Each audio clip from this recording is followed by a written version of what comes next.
bienvenidos a una nueva tertulia de Culturamas. Tenemos hoy con nosotros a dos escritoras, Elena Cosano e Isabel Camblor. ¿Qué tal? Hola, ¿qué tal estáis? Y el tema que vamos a abordar hoy con la tertulia es la inspiración. En un sentido un poco amplio, la inspiración como base de la creatividad, del proceso que hay a la hora de escribir una novela.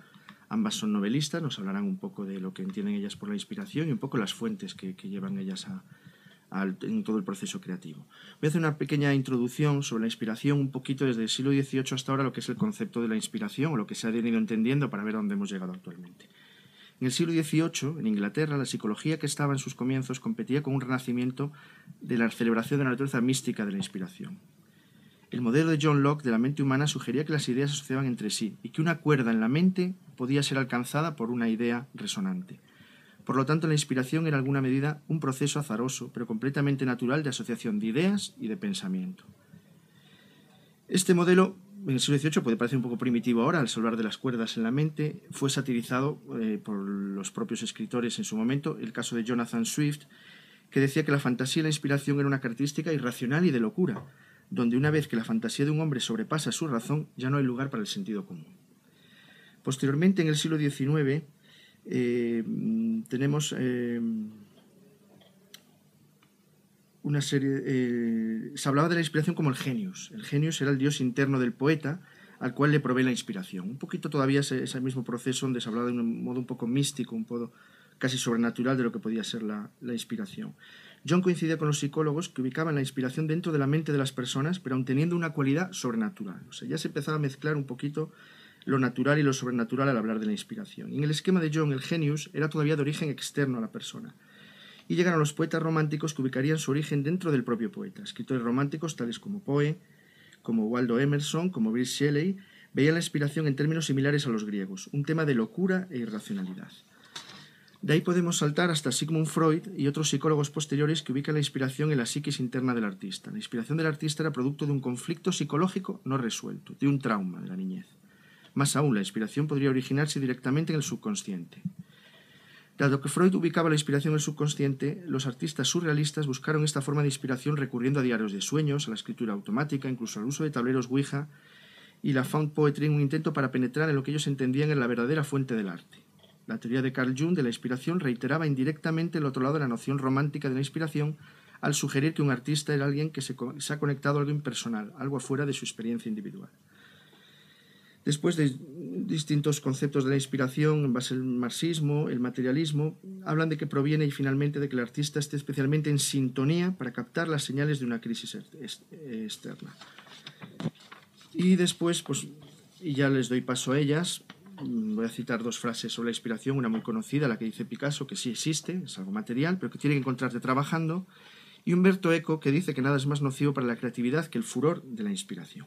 Después podemos comentar algunas otras cosas y ya les doy paso a ellas. La primera que quiera comentar algo sobre la inspiración o la inspiración en tu propia escritura, en tus propias novelas. Bueno, yo... o lo que tienes. Un poco al hilo de esto que estás comentando tú, de los modelos diferentes a lo largo del tiempo, yo creo que llama muchísimo la atención, ¿verdad? El pasar de la idea de que hay algo superior, un Dios o algo superior que te regala. En el caso de, por ejemplo, la religión católica es el Espíritu Santo quien te inspira o quien inspira la Biblia, más bien, ¿no? Entonces, siempre se ha considerado un don y realmente, a mi forma de verlo, sí es un don. Pero nosotros en nuestro modelo contemporáneo como que entendemos que es más, el don es la capacidad para abstraer, nuestra capacidad para abstraer, para conseguir llegar a ese estado de conciencia, porque es un estado de conciencia, y dentro de ello pues el estado de conciencia se puede considerar algo un poco mágico, que te viene desde arriba, y también se puede considerar algo que te viene desde dentro, que es como lo considero yo, pero realmente no hay verdades absolutas y intentar que haya una posición universal en este sentido, no, cada uno lo encuentra a su manera. Incluso hay personas, el otro día en Facebook un compañero nos comentaba que él hasta que no tuvo su primer brote de manía no empezó a escribir. Y ojalá no lo hubiera tenido, pero por lo menos gracias a eso. O sea, está desde el que a través de la locura o el que a través de Yo, por ejemplo, tengo mi pequeño rito, que es el tomarme un cafetito, tal y cual, que lo que hace es propiciar que venga ese estado. Y me tomo mi cafetito y venga ya una Coca-Cola y tal. Pero no, no considero que yo vaya a conseguir... O sea, es caprichosa la musa, entre comillas. Entonces, aquello llegará o no llegará. Que te coja trabajando, como decía Picasso, desde luego, pero yo creo que te tiene que coger trabajando, pues por ejemplo, si no te sientes en ese momento, pues por ejemplo, pues te tienes que documentar porque estás escribiendo una, pues que te coja trabajando documentándote, pero intentar buscar tú la inspiración, yo no estoy muy de acuerdo en que sea fácil, eso aparece, intentar propiciarla, sí. Yo no sé, me gustaría que nos contaras un poco, porque como tú en tu caso, Elena es una chica que ha viajado muchísimo, que busca el conocimiento dentro de ella misma. Yo la busco también dentro de mí misma, pero y en los viajes no encuentro inspiración, encuentro otro tipo de... Yo creo que Elena, a lo mejor me equivoco, nos puede explicar un poco si realmente todas esas vivencias que tienes... Yo creo que las vivencias no son inspiración. Cuando estabas diciendo lo de la inspiración, pienso exactamente lo mismo que tú, en el sentido de que la inspiración creo que la notas, es algo que no controlas del todo, es como algo que te viene, y por eso esa percepción de la inspiración como un don, porque puedes propiciarla pero no la controlas. Tal vez sea una conexión con el inconsciente, tal vez sea un estado de conciencia alterado, yo qué sé, ondas alfa en el cerebro, no lo sé. Podemos propiciarlo pero no lo controlamos realmente. En ese sentido es un don. Luego, el material, es decir, cuando estamos inspirados, ¿de dónde sacamos? Y ahí es donde creo que viene lo de los viajes, etc. Yo veo que las cosas que nos inspiran son de lo más diverso, pero eso son, digamos, las fuentes, no la inspiración, que sí que lo veo un poco como un soplo divino, entre comillas. Tú lo ves aunque un poco esté como dentro. que viene desde... Está dentro y fuera a la vez, ¿no? O sea, está dentro, pero es como que la conexión tú no la tienes cuando quieres, sino cuando viene. Y por eso esa percepción como si viniera desde fuera, porque resulta que aunque quieras y la propicies, a veces viene y a veces no. Y a veces te viene en medio de la noche, y a veces te viene paseando en medio de la lluvia, y a veces estás delante de tu ordenador tratando de escribir el capítulo y oye, no viene. Entonces... por eso da la impresión que es algo exterior, porque no la controlas. Pero luego, sin embargo, otra cuestión que para mí es diferente es el material de esa inspiración. O sea, independientemente de que tú tengas esa especie de estado divino, entre comillas, en que de pronto parece que es como un soplo, te dejas llevar y todo se desliza, fluye y escribes rápido y bien y no tienes que corregir nada, pero el material de dónde viene. Y ahí creo que a lo mejor hay una divergencia entre tú y yo, que a lo mejor tú eres pues más interior, son más tus pensamientos, tus reflexiones. Y en mi caso es tal vez más el mundo que me gusta explorar, entonces es más pues los paisajes, la gente que he conocido, lo que me han contado, pero a lo mejor es más el mundo externo y menos interno. Yo pienso que tú y yo nos complementamos bastante, habiendo leído tu trabajo, que lo conozco muy bien, y creo que tú conoces el mío, y nos complementamos bastante. Yo lo que pasa es que no creo en un principio en las fuentes de inspiración, es decir... sí, te puede inducir, yo me puedo tomar una cervecita de más y escribir un poema y decir, ostras, qué maravilla, y al día siguiente no sentirme identificada con él. ¿Por qué? Pues porque realmente autoinducirte, eso no. Pero hay muchísimas maneras. Tú fíjate, a mí me llama la atención, mi marido me comentó una vez una cosa que yo digo, ¿pero qué me estás contando? Me dijo, él no le gusta nada el fútbol, pero su padre le llevó a ver un partido del Barça con el Madrid, ¿no? Su padre es del Barça, él no era de nada, debía tener 15, 16 años. Bueno, pues fue allí y de repente se levantan todos y Total Camp es un clam, y de repente ve que una masa, la masa de Ortega, la verdadera masa que te porque realmente te enajena. Entonces él sintió como si fuera un contemplativo, como si fuera un iluminado. ¿Por qué? Porque era ni más ni menos que la masa. Realmente hay iluminados, hay faquires que consiguen que sus constantes vitales se reduzcan hasta lo mínimo. Cada uno busca su forma. Lo importante yo creo que es no decidir qué es o qué no es. Cada uno lo encontrará. El loco lo encuentra a través de su disfunción. Cada uno a su manera. Yo creo que tú y yo nos complementamos en el sentido de que ambas buscamos en nuestro interior. Yo quizás mi conocimiento, mi inspiración viene un poco a través de pensamientos, me meto mucho en mí misma, lo cual no digo yo que para nada que sea bueno, pero para nada. Y tú pues has tenido la oportunidad de viajar mucho. al hilo de esto, decirte que uno de los viajes que yo hice, yo nunca voy a tener síndromes de Stendhal, porque a mí, si veo arte, me gusta muchísimo el arte, pero no me inspira quizás como te inspira a ti. Yo hice un viaje que tenía 19 años, fui a ver a mi tía a Canadá, a los lagos, Outremont, son preciosos. Maravilloso. Pero es que además me dieron ahí un kayak y yo me fui. Y además era un momento del atardecer, era tan maravilloso que decías, pero es que bueno. Y yo ahí podría haberme sentido muy inspirada para escribir o para crear, porque yo entonces escribía como escribías tú desde pequeñitas hemos escrito. Pero yo lo que sentía era que yo quería navegar en mi kayak. Me llama la atención que giré un momento la cabeza y vi a mi tía así, con las manos aquí, horrorizada, porque yo me estaba alejando muchísimo. Claro. Para mí es más inspirador el gesto de ternura de mi tía, el gesto maternal de mi tía a la hora de escribir o de pintar, que el hecho de ver algo tan maravilloso como los lagos. ¿Cómo se explica esto? No lo sé, pero para mí es una emoción de alguien. Yo recuerdo que me llamó la atención. O sea, es maravilloso. Los lagos, nunca olvidaré ese momento, es mi fotografía. Pero para crear me resulta mucho más interesante la emoción de mi tía, la intención de mi tía de decirme, ven para aquí inmediatamente. Eso, y la ternura que me produjo. No sé si es realmente una oposición. Yo creo que, imagínate, si estás escribiendo, es muy poco probable que escribas una novela sobre los lagos. O sea, sería más bien un fondo, y a lo mejor en la novela lo importante sería pues la reacción de tu tía. Entonces, en ese sentido, yo también lo veo así. Es decir, yo tampoco me pondría a escribir únicamente sobre un paisaje, podrías que escribir un poema, pero no una novela entera, sería más bien el decorado. Pero ¿qué te inspira después? Es lo que te ha hecho sentir a ti, y entonces es también la gente que te rodea. O sea, yo veo que es algo que siempre es una síntesis. Entonces lo que ves son como elementos, ¿no? Como si estuvieras de flor en flor y luego haces pues, una miel que realmente va a ser una síntesis de todas las flores.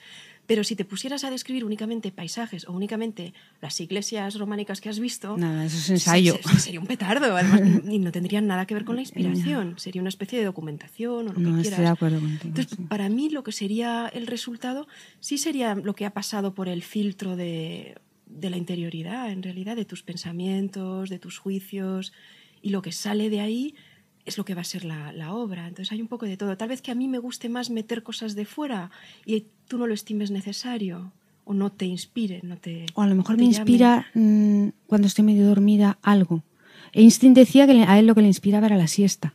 O sea, pero realmente yo reconozco que lo inspirador, lo que realmente produce son situaciones diferentes que no conoces y hombre, tu conocimiento de otras personas, de otras, como tu último viaje. Por cierto, viajaste a Capri, me contaste hace Bueno, yo leí el libro de Axel Munthe en la Historia de San Michele. Desde entonces, el lugar al que yo quiero viajar es Capri. No sé si te escribí en un mail. Sí, me lo escribiste. Maldita, ¿qué haces en Capri? Envidia. Pero una envidia, pero de las cochinas, ¿sabes? Porque para mí Capri... Yo estoy convencida de que Capri sí me inspiraría. Vete a saber, a lo mejor no. Pero no es que te inspire Capri, es que a lo mejor estás pensando en, yo qué sé, una historia de amor y va a ser en Capri. No, estaría pensando probablemente en Axel Munthe, en la Historia de San Michele, en todo lo que mi imaginario y a la vez mis conocimientos, y de repente saldría. O puede que no, ¿eh? Igual me voy a Capri y digo, uy, qué azul más bonito. Uy, qué bien, me voy a tirar y voy a nadar y tal. Pero yo reconozco que quizás lo más... bueno, en el 80% de las personas necesitan esas novedades, ¿no? O el 80%, me estoy inventando. Pero, y que desde luego el conocimiento que tú adquieres con tantísimos viajes y tal, me parece... Pero yo necesito Isabel, mi mundo interior, mi mundo de... Yo no veo que sean opuestos. Que va para nada, lo que estoy de acuerdo contigo es, por ejemplo, lo que dices de la siesta o cuando te estás durmiendo. Y yo lo veo porque son estos estados alterados de conciencia en que es como si tuvieras una conexión más directa con el inconsciente. Yo creo que en eso Freud tiene un modelo que funciona muy bien, que es ese modelo preconsciente en que realmente pues, los sueños parece que no sé, que se comunican mejor con la consciencia que cuando estamos en esta de vigilia. ¿Habéis probado utilizar algún sueño para anotar? Hay muchísimos escritores o gente que lo cuenta. Yo tengo anota. Y hay quien tiene una... Bueno, no recuerdo el nombre. Bueno, que tiene una libreta en la mesilla y lo primero que... Anota lo primero que recuerda al levantar. Porque, claro, después te olvidas y demás. Se modifica. Anotas 2 o 3 ideas que luego le sirven para recordarlo. ¿Habéis hecho alguna vez? Yo solo utilizar decía, ese material para... Algunos me los analizaba, en plan la interpretación de los sueños, y me daba unos resultados realmente interesantes, me sorprendía a mí misma. Y luego algunos los he escrito, y en este libro que te contaba, Mariposas, algunos son sueños. Mariposas es un libro muy lírico.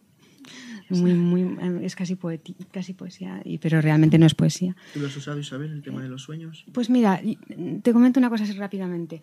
Yo es que veo que normalmente se opone el nivel de vigilia frente al nivel de sueño, y yo considero que sí son dos niveles diferentes. Entonces, el nivel de inspiración, donde la ebriedad del que hablaba Claudio Rodríguez, la inspiración que pueda ser considerada mágica por unos, para otros simplemente es serotonina o movimientos, no es otro nivel. O sea, no, pero está entre los dos. Es como una zona de conexión entre los dos. Yo lo alejo un poco. O sea, realmente los sueños, de repente te puedes empezar a decir, pero qué surrealismo más brutal. Igual si yo fuera pintora, que hago mis pinitos pintando, quizás más un sueño, ¿sabes? Pero me llama la atención, y alguna vez sí lo he hecho. Escribir no.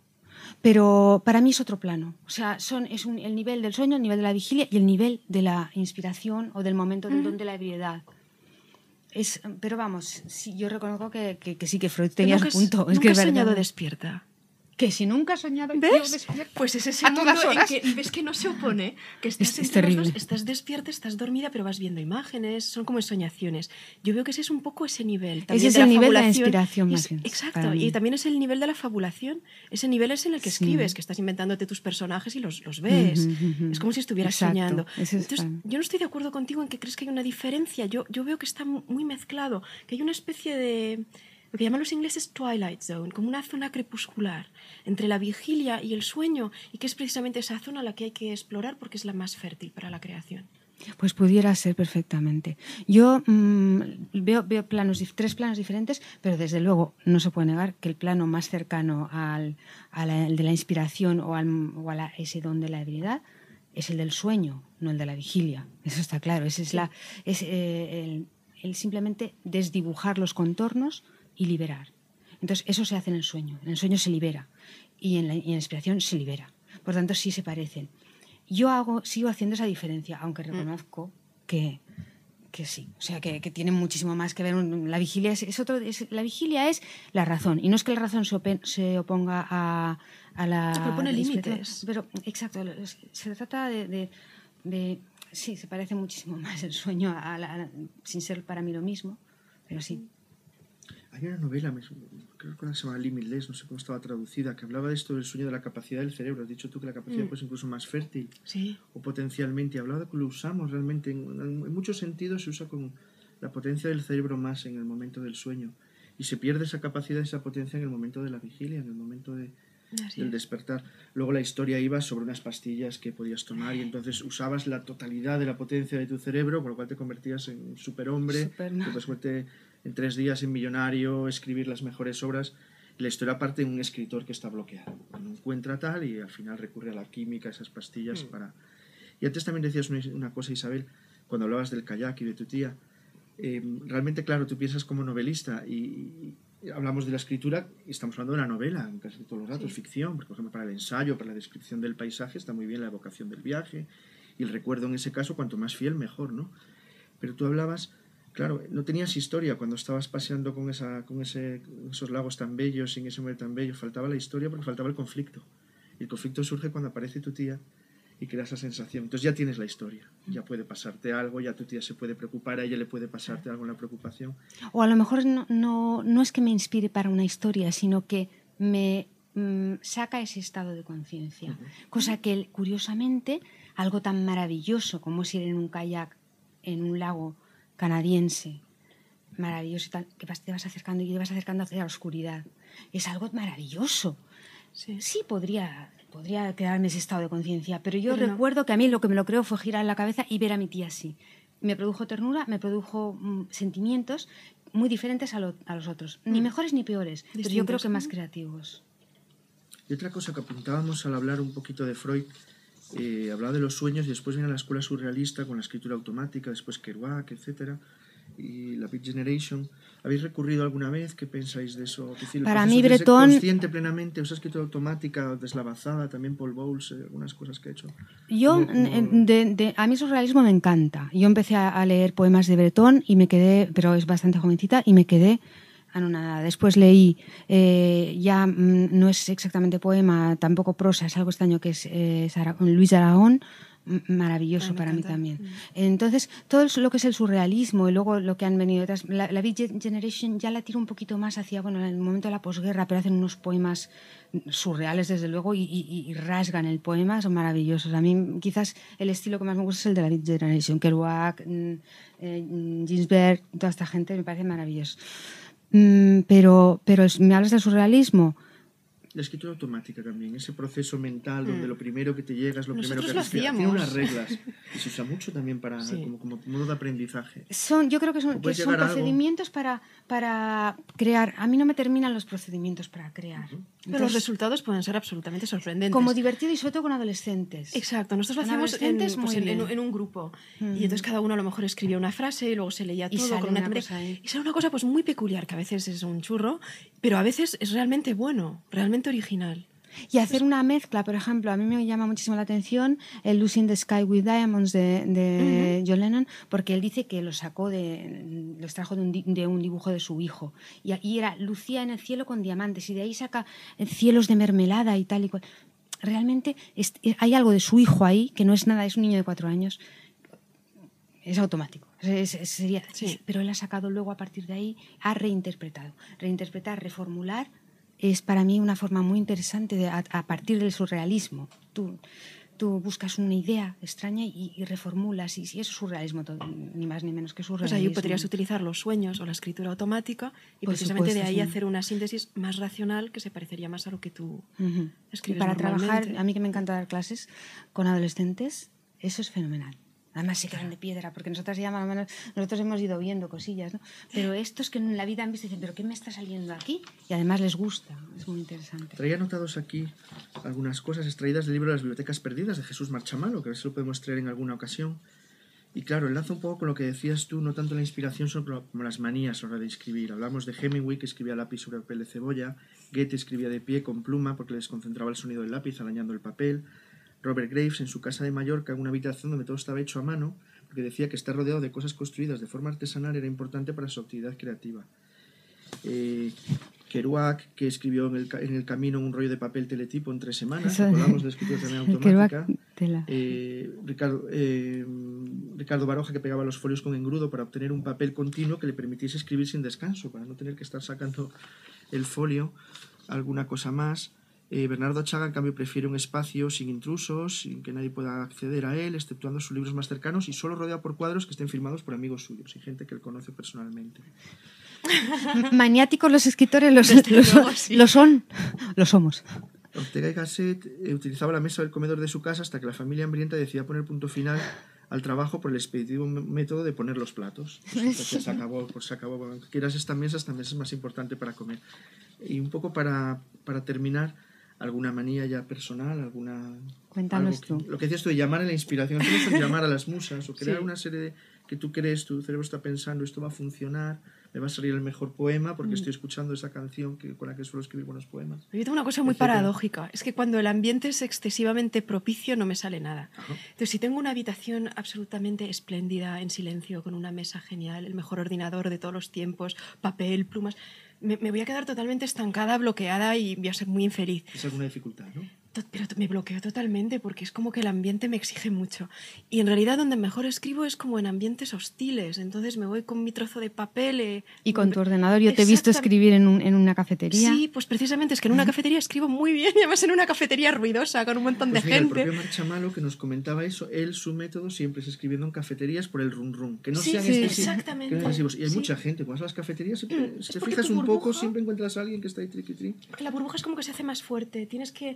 Es como que si tuvieras que no sé, forzar tu cerebro o algo así para hacer una especie de círculo protector y de burbuja de silencio. Y entonces se tiene que hacer mucho más fuerte precisamente para vencer el run-run. Y la concentración es como mucho más profunda. Y parece también, no puede ser que te exija estar un poquito más alerta, la propia presencia de la gente, el evento, hace que estés un poquito, a veces estás un poco relajado, todos, ¿no? Sí. Relajas un poquito, dices qué bien estoy, qué tranquilo, qué condiciones tan estupendas.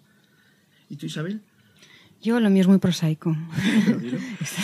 Bueno, lo mío es siempre tiene que ser por la mañana, tempranito, muy tempranito. La tarde será para documentarme o para dar clases o para lo que sea, pero la mañana muy tempranito es para escribir. Y es el café y la Coca-Cola, es prosaico. Yo quisiera no tomar Coca-Cola, pero no puedo evitarlo. La Coca-Cola y mis perritas al lado. Y algo muy curioso es que no suelo escribir en el ordenador, ahora ya más, pero siempre he escrito con bolígrafo, tumbada en la cama, boca abajo, con las perritas alrededor. Ahora ya estoy más en el ordenador, no tengo tanta puñeta, pero sí he sido muy de que sea así, con bolígrafo ahí, echada durante años. Y si te cambiaban de sitio ya no te salía nada. Podía salir o podía no salir, pero yo ya, todos nos autoconcienciamos, no, Claro. esto tiene que ser así. Yo he sido muy así el ritual. Ahora no lo soy tanto. ¿Bibliotecas? ¿Bibliotecas nacionales? No, es que hemos quedado para escribir en la Biblioteca Biblioteca Calderón, Nacional. cuando vivía en Madrid, ahora ha vuelto a vivir en Madrid, el escritor. Fue finalista del Planeta, creo que hace 2 años, escribió todo en Biblioteca Nacional. Mucha gente va... Y se encontraba, había un ritual donde estaba Marta Rivera de la Cruz, alguno más, o se encontraba, los saludaba y se ponía, y siempre ahí en biblioteca. Jorge Eduardo Benavides también está muy... Y siempre me decía, ¿te vienes? Y yo le decía, tengo un niño pequeño. Pero mañana a las 12. Mañana a las 12 sí, ya no hay excusa, porque el niño pequeño está en el colegio. Empiezo a pensar que esto de las manías y los rituales puede dar tanto juego más que la inspiración. Lo podemos dejar para otra tertulia, si os parece. Muy bien. Y sacar de ahí. Tiene mucho juego y mucha amiga, ¿verdad? Y bueno, pues terminamos aquí la tertulia cultural más de esta semana y la próxima semana más. Gracias, Isabel. Gracias, Elena. Muchas gracias, Javier.